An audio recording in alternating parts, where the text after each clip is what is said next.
Estas son muestras de los minerales que se extraen de las minas de toda España y del resto del mundo.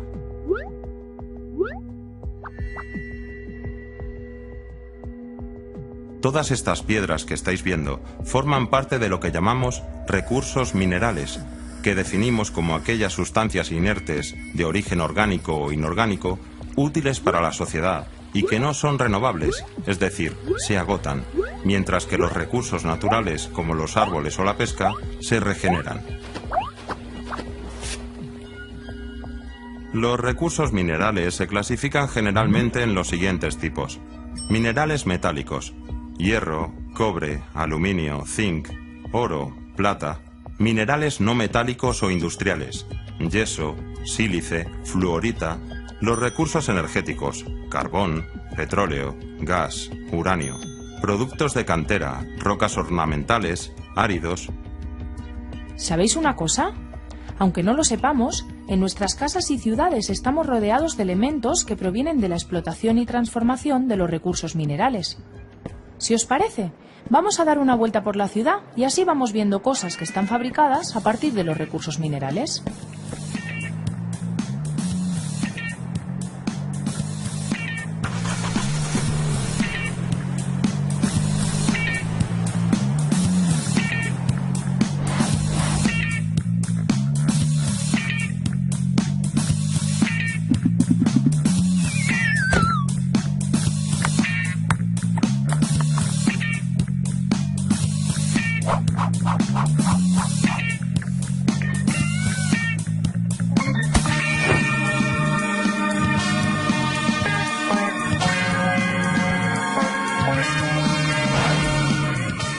Iremos en coche porque así lo vemos todo mejor y más rápido.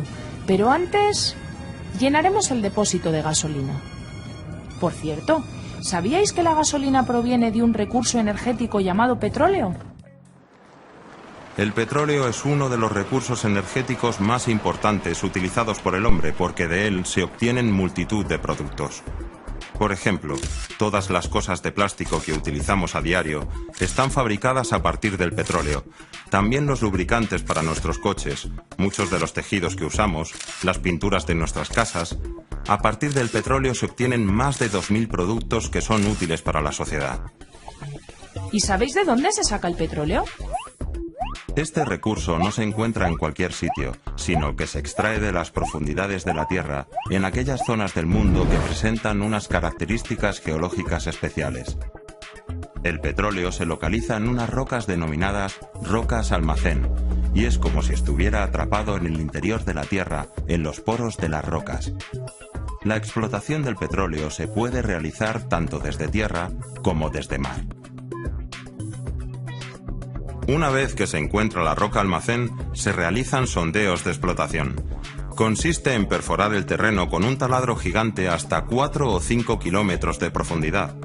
Cuando se llevan muchos metros de perforación, se produce la salida a presión de un líquido negro que indica que, por fin, hemos encontrado petróleo. A partir de ese momento, se perforan muchos más pozos y se tiene lo que se llama un campo petrolífero. Hay veces en las que, aunque exista roca almacén, no hay petróleo porque no estaba sellada la estructura geológica y entonces el petróleo se escapa y migra. Y una vez que lo encuentran, ¿cómo se extrae? Una vez hechos los sondeos con las tuberías y bombas de extracción, el petróleo es bombeado hasta la superficie mediante estos caballitos que seguro que habéis visto antes en algunas películas. Una vez extraído es transportado, ya sea a través de estas grandes tuberías que pueden estar enterradas bajo el suelo, llamadas oleoductos, o por medio de enormes barcos llamados petroleros, que transportan el petróleo por todos los mares del mundo hasta las refinerías. ¿Qué son las refinerías? En las refinerías es donde el petróleo es transformado en los productos que consumimos. Aquí, la transformación se realiza por medio de procesos termoquímicos en los que se somete al crudo a altas presiones y temperaturas. De esa manera, se obtienen muchos productos denominados derivados del petróleo. Entre ellos están el gas, las gasolinas, los querosenos, los asfaltos, los plásticos y multitud de productos. Fijaos, por ejemplo, cómo serían las carreteras que usamos si no tuviéramos el petróleo. ¿Habéis visto la importancia de los productos derivados del petróleo? Hagamos un pequeño repaso a lo que hemos visto. Antes de nada, hay que localizar un yacimiento de petróleo, ya que no se encuentra en cualquier sitio. Después, se perfora el terreno con un enorme taladro hasta que se produce la salida a presión del petróleo, que será recogido con unos caballitos de extracción como este. El siguiente paso es transportar el petróleo mediante oleoductos o barcos petroleros hasta las refinerías, donde se somete el crudo a procesos termoquímicos, obteniendo así diversos tipos de productos como pintura, gasolina, gas, aceite y muchos más.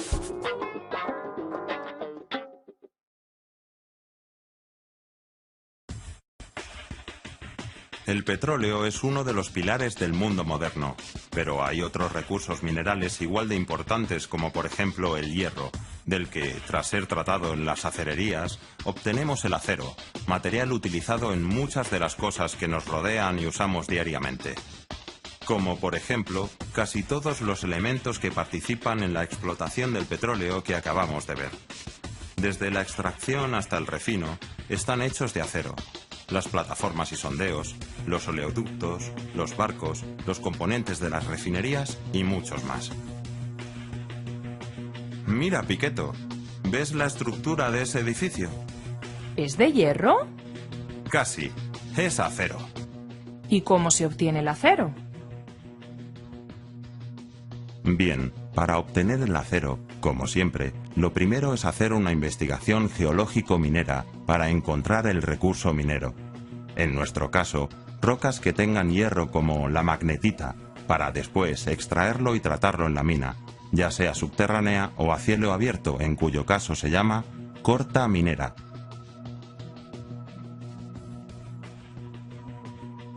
Una vez que el mineral de hierro ha sido extraído en la mina y tratado en la planta, es transportado a las fundiciones o altos hornos como este. En el alto horno se introduce el mineral de hierro machacado con caliza y mezclado junto con coque, que es un carbón cuya combustión permite elevar la temperatura del proceso hasta 1500 grados centígrados. Es necesario también introducir aire precalentado para facilitar la combustión. Al final del proceso tendremos lo que se llama arrabio o hierro líquido de primera fusión, que es recogido en estos torpedos para transportarlos en estas cucharas a la acería en la que será tratado en el convertidor, añadiéndole chatarra para convertir el arrabio en acero al inyectar oxígeno durante 30 minutos y temperaturas de 1700 grados.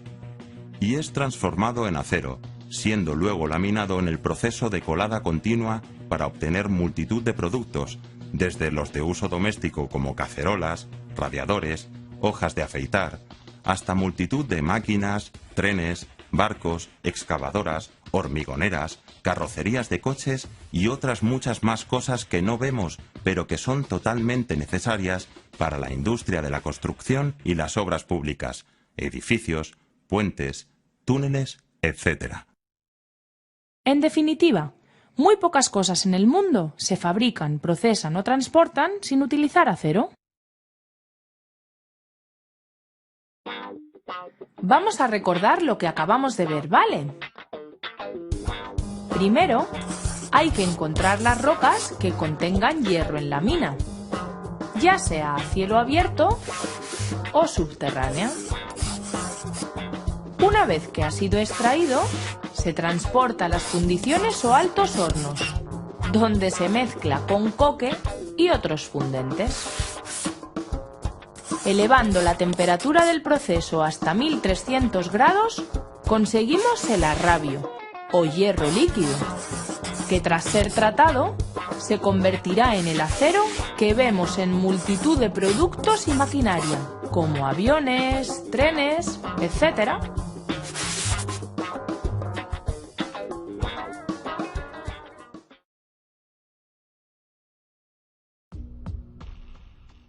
Hemos hablado de edificios y carreteras, pero no hemos visto un recurso esencial para la construcción de ellos, los áridos.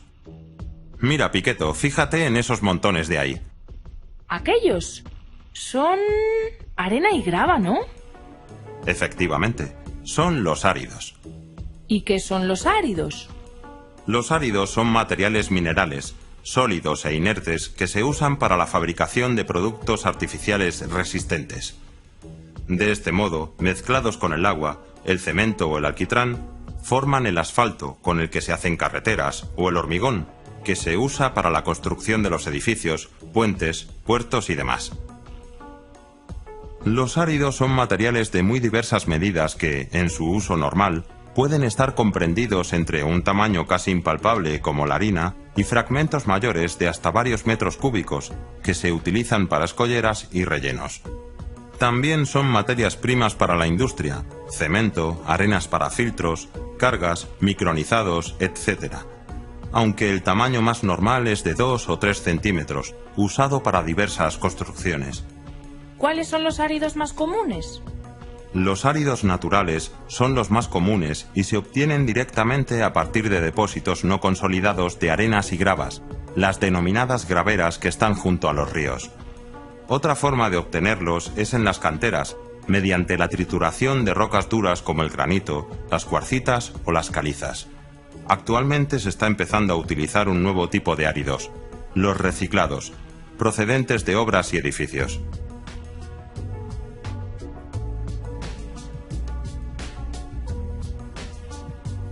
La obtención de estos materiales tan imprescindibles para la sociedad se produce, por tanto, como norma general, en explotaciones a cielo abierto, las canteras.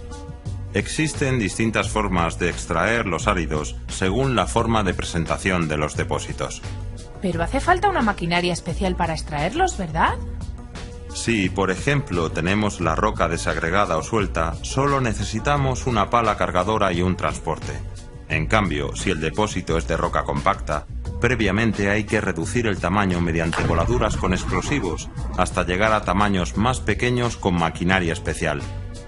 Es reducido en molinos de mandíbulas, de bolas o de barras. Después, se procede a su clasificación por tamaños mediante cribas, según la demanda del mercado. Más tarde se procede a su limpiado, es decir, libramos al árido de todas las partículas que no son útiles, barro, polvo, lodos, etc.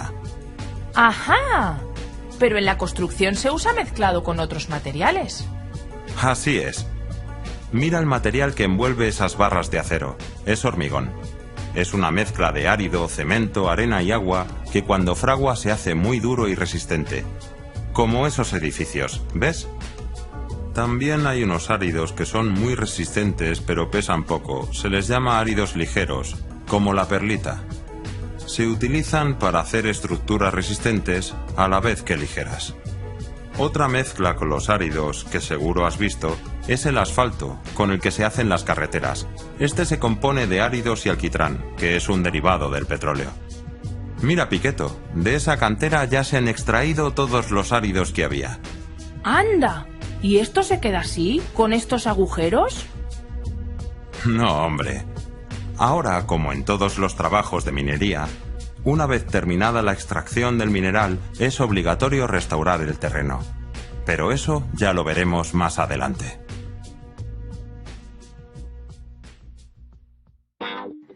¿Seguro que os acordáis de todo lo que acabamos de ver? Vamos a repasarlo por si acaso.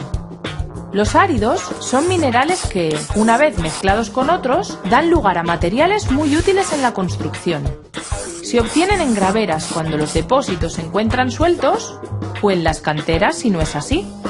En las graveras solo necesitamos una pala cargadora y un transporte. En las canteras, sin embargo, hay que reducir el tamaño mediante voladuras y maquinaria especial. Los áridos se utilizan extensivamente en la construcción de edificios, carreteras, puentes.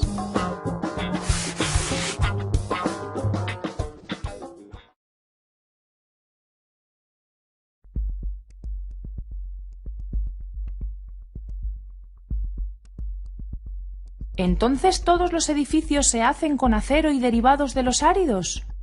Sí, pero además se utilizan muchos más recursos minerales para hacer una construcción así. Fíjate en ese otro edificio. ¡Anda! Esto también está hecho de cristal. No, no es cristal, es vidrio, que es parecido. ¿Pero cuál es la materia prima de la que está hecho el vidrio? La materia prima del vidrio es la arena de cuarzo o sílice, que se extrae de canteras como esta. Es como la arena que estamos pisando en la playa. ¿Y una vez extraída, ya se puede usar? Antes de poder utilizarla, es necesario eliminar las impurezas con varios procesos de lavado y filtrado en estas plantas de tratamiento. Aquí vemos cómo se separa la sílice de otro recurso mineral que es feldespato, que se usará en la industria cerámica mediante un proceso llamado flotación. A partir de aquí ya tenemos la sílice casi pura. El siguiente paso es mezclar la sílice con carbonatos y otros fundentes que mejorarán la calidad del futuro vidrio. La parte más importante del proceso se lleva a cabo en estos grandes hornos en los que se fundirán la sílice con otros aditivos a temperaturas alrededor de los 1200 grados centígrados, creando una masa líquida incandescente que, tras ser moldeada y enfriada, dará lugar al vidrio en las diversas formas que lo conocemos. ¿Y todos los tipos de vidrios se fabrican de la misma forma? Dependiendo de si el tipo de vidrio que queremos conseguir es plano, como el de una ventana, o curvo, como el de una botella, tenemos dos procesos de fabricación muy diferentes. Veamos primero cómo se hace el vidrio plano. La masa de vidrio fundido, aproximadamente a 1200 grados centígrados, se vierte del horno a un baño de estaño fundido. Este procedimiento se denomina float, porque la masa de sílice flota sobre el estaño extendiéndose de forma controlada y uniforme. ¿Y cómo se hace para controlar el grosor de la plancha? Hay dos factores que lo controlan: la velocidad con la que cae al baño la colada fundida y estos rodillos dentados que se encuentran en los laterales de la piscina de estaño. Si se cierran, aumenta el grosor, mientras que si se abren, el vidrio saldrá más fino. Tras enfriarse a lo largo de unos 100 metros, la lámina de vidrio aparece a temperatura ambiente desde los 800 grados de salida del horno hasta los 80 grados finales. ¡Claro! Y el vidrio flota sobre el estaño porque es menos denso, igual que pasa con el aceite y el agua. ¿Todos los vidrios planos son iguales? No, hay algunos diferentes, como los vidrios de seguridad. Están formados por dos o más placas de vidrio, entre las que se unen varias láminas de poliuretano, que es un plástico especial que hace de separación. El proceso de fabricación de este vidrio es muy delicado. Primero se coloca una lámina de vidrio. A continuación, encima, otra de poliuretano y encima otra más de vidrio, para después pegarlos y quitarle todo el aire posible con unos rodillos gigantes. El proceso finaliza cuando se meten en una máquina llamada autoclave, donde se someten a mucha temperatura y una presión 10 veces superior a la normal, uniéndose y dándole el aspecto de un solo cristal. Otra variedad son los espejos, formados de un vidrio plano en el que impregnamos una fina película de plata en una de sus caras. Tras protegerlo con varias capas de pintura, quedará listo para que te mires en él cada día. Pero dijimos que había varios tipos de procesos de fabricación de vidrios. Estos son los planos. ¿Y los otros? ¿Cuáles son? Tienes razón. El proceso para fabricar un vaso o una botella es diferente. Comenzamos introduciendo la materia prima, la sílice pura, los fundentes y los aditivos en el horno a 1200 grados. A continuación, con una cantidad exacta llamada gota, se deja caer dentro de un molde, con la forma exterior del objeto deseado y una parte libre por donde se introduce el vidrio fundido. Después, se presiona con un soplo de aire a mucha presión, de manera que el vidrio quede bien repartido y pegado a las paredes del interior del molde hasta que se solidifique con chorros de aire frío. ¿Esas ranuras del exterior de los moldes, para qué sirven? ¿Te has dado cuenta, Piqueto? A través de esas ranuras se introduce aire con distintas temperaturas en cada parte del molde y así le damos distintos grosores a las diferentes partes del objeto que fabricamos. Mira, En esta fábrica estamos viendo cómo se fabrican a partir de una cota de vidrio fundido, frascos de colonias, aislantes eléctricos y ladrillos de vidrio transparente para decoración. Todos estos procesos se someten finalmente a un minucioso control de calidad para detectar cualquier posible defecto en las piezas resultantes, ya que la fabricación del vidrio curvo es especialmente delicada. ¿Los vidrios planos y curvos tienen las mismas características? Dependiendo del tipo de sílice utilizado, así como el resto de aditivos, podemos obtener vidrios con propiedades muy diferentes en cuanto al color, dureza, resistencia, etc. Por ejemplo, un vidrio que contenga una pequeña cantidad de plomo será idóneo para las cristalerías de mesa, para lentes, cristales de gafas. En cambio, si lleva boro, será apropiado para útiles de cocina, porque este elemento hace que el vidrio pueda resistir altas temperaturas. Pero además de estos vidrios, se pueden hacer muchas más cosas con la sílice, ¿verdad? En los últimos años se han encontrado muchas más aplicaciones a la sílice. Por ejemplo, ahora podemos encontrar vidrio en componentes electrónicos, en compuestos para naves espaciales, la fibra de vidrio que se usa en tejidos ultrarresistentes. Una de las utilidades más relevantes encontradas recientemente es la sustitución del cable de cobre usado tradicionalmente en instalaciones eléctricas e informáticas por cableado de fibra óptica. Recordemos lo que acabamos de ver. La sílice es la materia prima de la que está hecho el vidrio. Primero necesitamos lavar y filtrar la sílice para eliminar sus impurezas. El vidrio plano se obtiene vertiéndolo fundido en un baño de estaño a 1200 grados centígrados. Si lo que vamos a fabricar es un vaso o una botella, utilizamos moldes donde se introduce el vidrio fundido. El vidrio se utiliza para fabricar gafas, ventanas, espejos, vasos y muchísimas cosas más.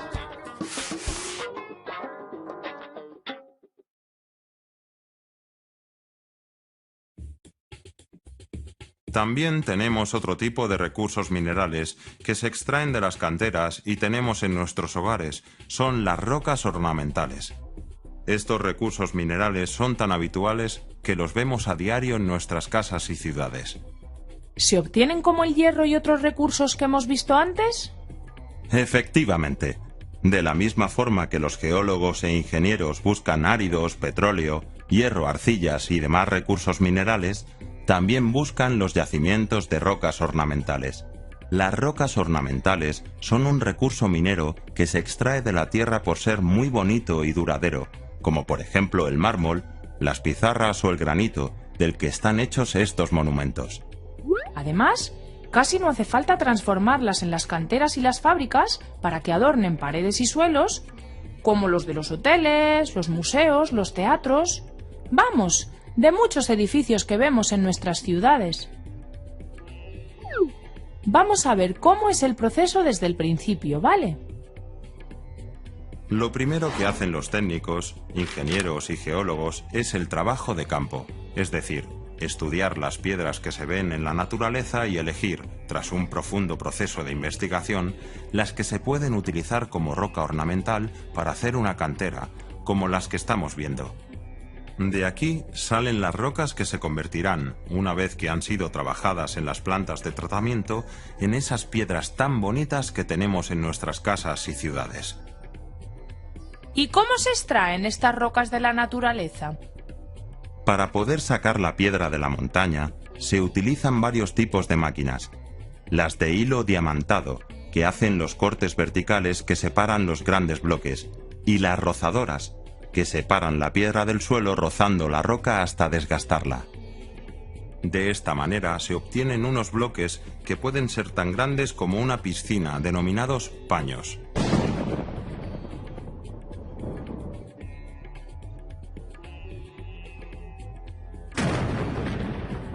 Estas pequeñas explosiones se utilizan para dividir los paños en bloques de menor tamaño, colocando pequeñas cargas explosivas en los agujeros realizados con martillos neumáticos. Otra forma de hacer los bloques más pequeños es utilizando unas cuñas, que hacen presión en los agujeros que se han hecho con el martillo y quiebran la roca. Esta forma de fraccionar los bloques se llama método finlandés. Es muy efectivo porque se aprovecha casi toda la roca. Y una vez hemos dividido la roca en trozos más pequeños, ¿qué hacemos con ellos?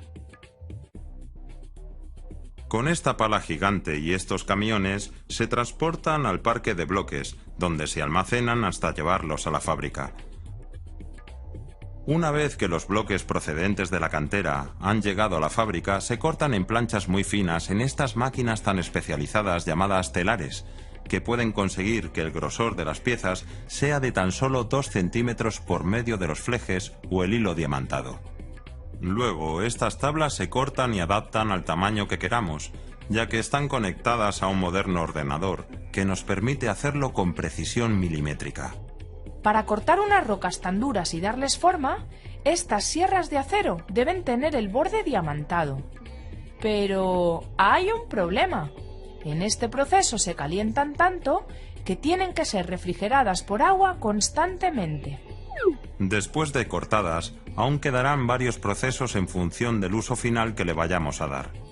El flameado, que calienta la roca a altas temperaturas para que desprenda por fusión los minerales más blandos y así queden rugosas. El pulido, en el que se pule la superficie de la roca suavizándola para darle el acabado brillante del mármol que vemos en los suelos de las casas. El abujardado, que crea irregularidades en la superficie, haciéndola rugosa y evitando que nos resbalemos sobre la piedra de las aceras o escaleras. ¿El proceso de fabricación de las pizarras se parece al que hemos visto de los mármoles y los granitos? No, es diferente. De las canteras de pizarra se extraen unos grandes bloques que se cortan en cubos con estas grandes sierras. Después de haber sido separadas de la roca con un sistema de cuñas o del hilo diamantado que ya vimos anteriormente. Estos bloques llamados rachones, una vez cortados, se cargan en camiones y transportan a las fábricas para ser cortados en cubos. Con cinceles muy afilados, los obreros especializados van separando de los cubos las lajas o lonchas de pizarras una a una hasta conseguir láminas muy finas, como 30 hojas de tu libreta. Después utilizan unas cizallas especiales con las que consiguen darles la forma deseada y de ahí, tras empaquetarlas y almacenarlas, a los tejados de las casas. Estos procesos permiten que las rocas ornamentales se conviertan en las hermosas piedras que forman parte de los monumentos, edificios, casas y calles.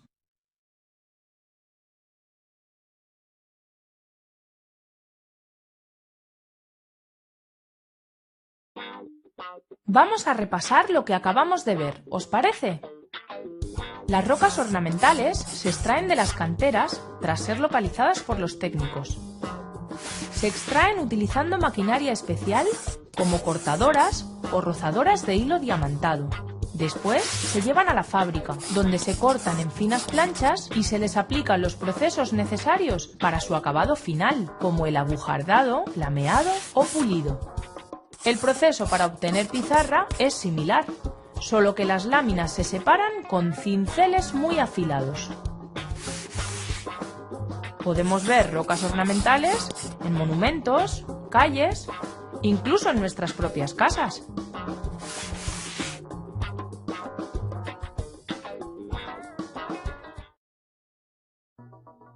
Al igual que las rocas ornamentales, existe otro recurso mineral que en principio parece poco importante, pero que utilizamos con mucha frecuencia: la arcilla. La arcilla es un recurso mineral que proviene de la descomposición de ciertas rocas o de la acumulación de otras sustancias. Pero no todas las arcillas son iguales.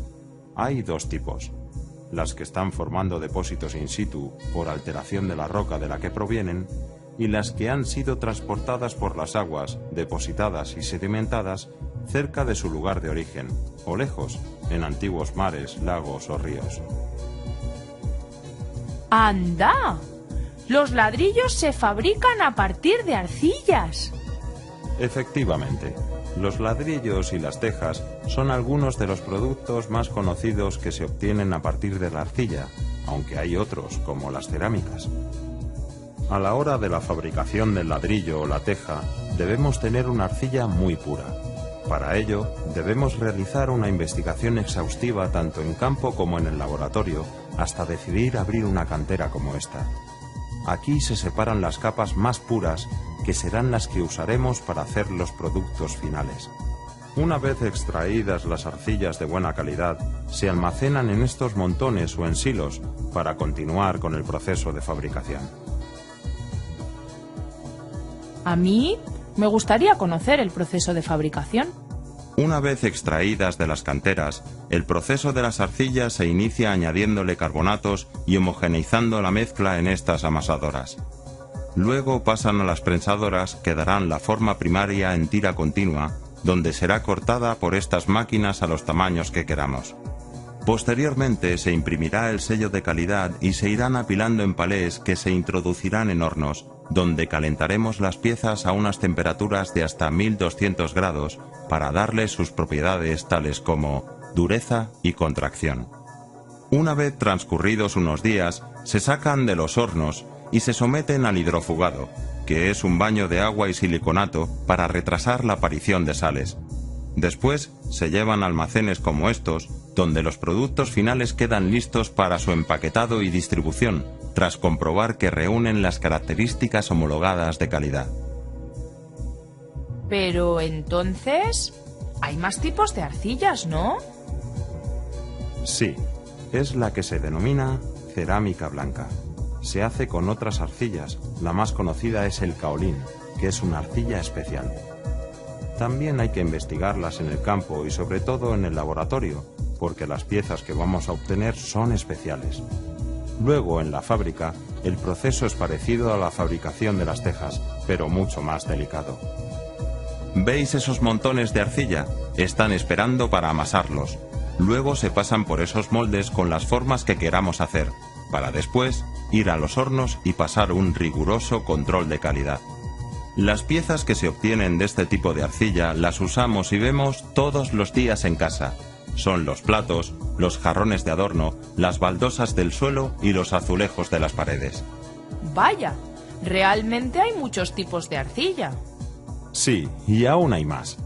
Una de las principales características de las arcillas es su impermeabilidad, pero hay un tipo cuya característica principal es justo lo contrario. Seguro que alguna vez has visto un saco de sepiolita. Esta es una arcilla cuya propiedad principal es la de absorción. Por eso se utiliza en casa para las camas de nuestras mascotas, perros y gatos. También es muy útil y práctica en los talleres y otros lugares donde hay que absorber grasas, humedad, etc.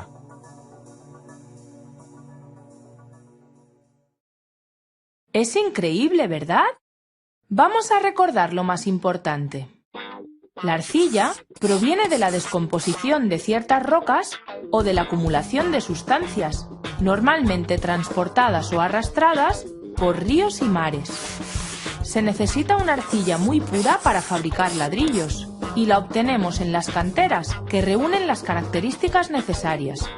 Una vez extraída, se amasa la mezcla para homogeneizarla, se moldea, se corta y se introduce en unos hornos a altas temperaturas durante varios días. Tras enfriarse, los productos se almacenan y distribuyen, como es el caso de los ladrillos, jarrones o piezas decorativas. En la cerámica blanca, como la de vajillas o jarrones, se utiliza un tipo especial de arcilla, el caolín. La arena de tu gato también es de una arcilla especial, llamada sepiolita.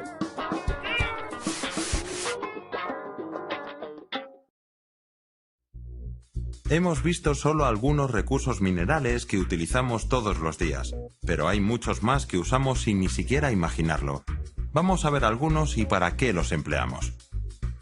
Cuando nos lavamos los dientes, la pasta que estamos utilizando contiene diatomita, que es sílice, carbonato cálcico y además flúor. Cuando vemos la televisión, además de sílice en la pantalla, se han utilizado otros recursos minerales como celestina, barita y aluminio. Las mujeres, en sus barras de labios y coloretes, utilizan minerales como son la caliza y el polvo de talco. Incluso en la libreta de escribir o en los libros que utilizáis en el colegio, encontramos recursos minerales como son el caolín y la caliza, mezclados con pasta de papel. Con el lápiz que escribimos lo estamos haciendo con otro recurso mineral, arcilla y grafito. Vuestros ordenadores están llenos de recursos minerales: plástico, aluminio, fibra óptica y los microchips hechos de sílice. Hasta en el mundo del deporte están presentes, desde los neumáticos de coches, motos o bicis, hasta el grafito o aluminio que encontramos en las raquetas de tenis. Así que realmente estamos rodeados sin saberlos de recursos minerales. Efectivamente, y no hemos visto nada más que unos pocos. En otra ocasión veremos con detalle algunos más. ¿Con que aún hay más? Estoy deseando conocerlos.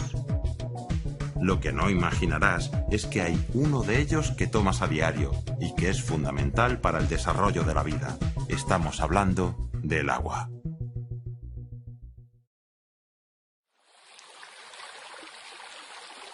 Lo vemos y consumimos a todas horas, pero pocas veces pensamos que pueda ser un recurso mineral, siendo el agua precisamente el más importante, ya que es la fuente y el motor de toda vida. El agua que consumimos no solo procede de los embalses y los ríos, tiene otros dos orígenes dependiendo de la forma de obtenerla. Si la obtenemos directamente de la naturaleza, la consideraremos un recurso natural. En cambio, si es necesario realizar algún trabajo técnico u obra de captación, como los sondeos, se considerará un recurso mineral. Si, por ejemplo, queremos extraer aguas subterráneas, los hidrogeólogos tienen que hacer primero un estudio del terreno para localizarlas en los acuíferos subterráneos y una vez localizadas, los ingenieros realizan un sondeo introduciendo unas tuberías hasta llegar al acuífero para luego poder bombearla hasta el exterior. Para que os hagáis una idea, hasta el 10% del agua que utilizamos en la Comunidad de Madrid proviene de aguas subterráneas y es extraída a través de estos sondeos. ¿Entonces el agua nos la bebemos tal y como la encontramos en la naturaleza? No. Una vez que el agua llega a la planta, es analizada para comprobar sus componentes minerales y bacteriológicos. Cuando el agua contiene determinadas cantidades de minerales, se le llama agua mineral.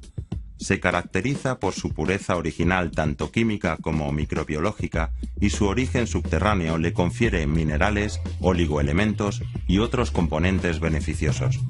Una vez que tienen las características de pureza homologadas, se procede a su envasado en fábricas como estas, donde todo el proceso es semiautomático y la mano del hombre interviene lo mínimo posible, entre otras cosas para evitar posibles contaminaciones.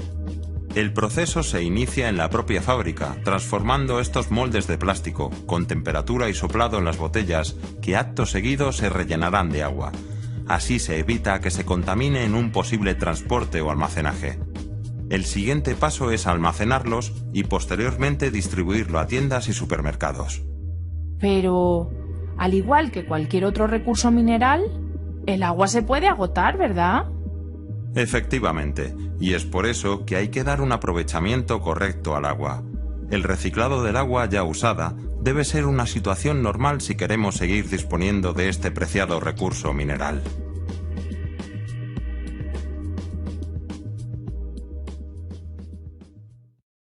Hagamos un rápido resumen de lo que hemos visto.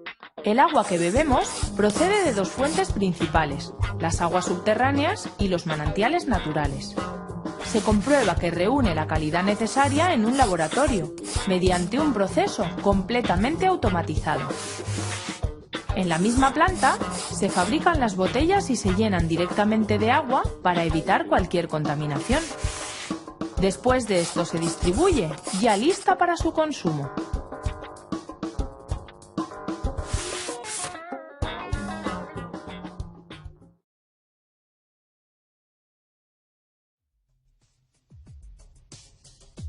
En todos los trabajos de minería, una vez terminada la extracción del mineral, es obligatorio restaurar el terreno.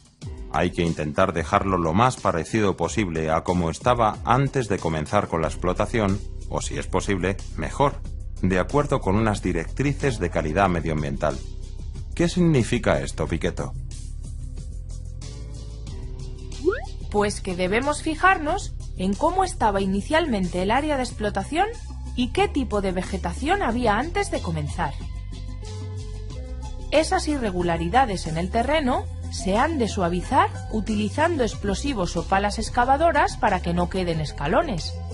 Después hay que rellenar de tierra vegetal y sembrar el mismo tipo de vegetación que había antes, es decir, la autóctona.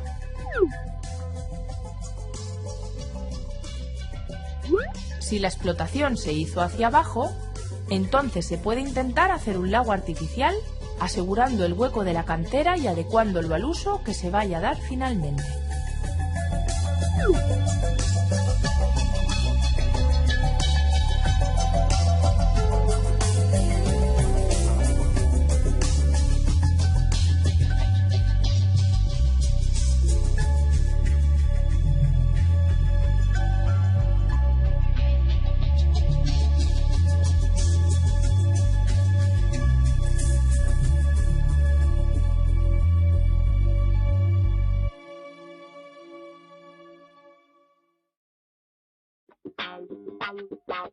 ¿Alguna vez os habéis imaginado qué pasaría si no tuviéramos recursos minerales?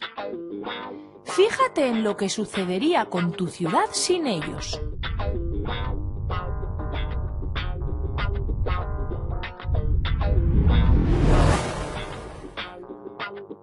Bueno, amigos, como veis, los recursos minerales son más importantes de lo que pensábamos. Hemos visto ejemplos de recursos minerales muy importantes, como el petróleo, el hierro, las arcillas, las rocas ornamentales, el agua y otros.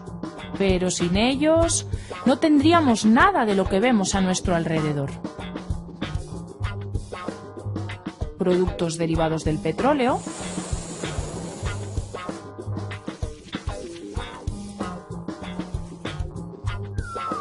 los vidrios,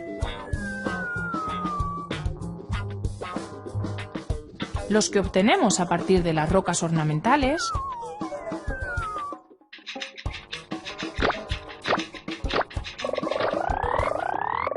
los fabricados con arcillas,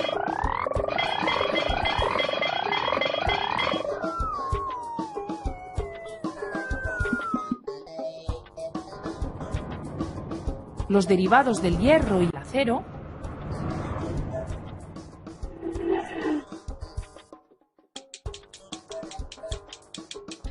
el agua.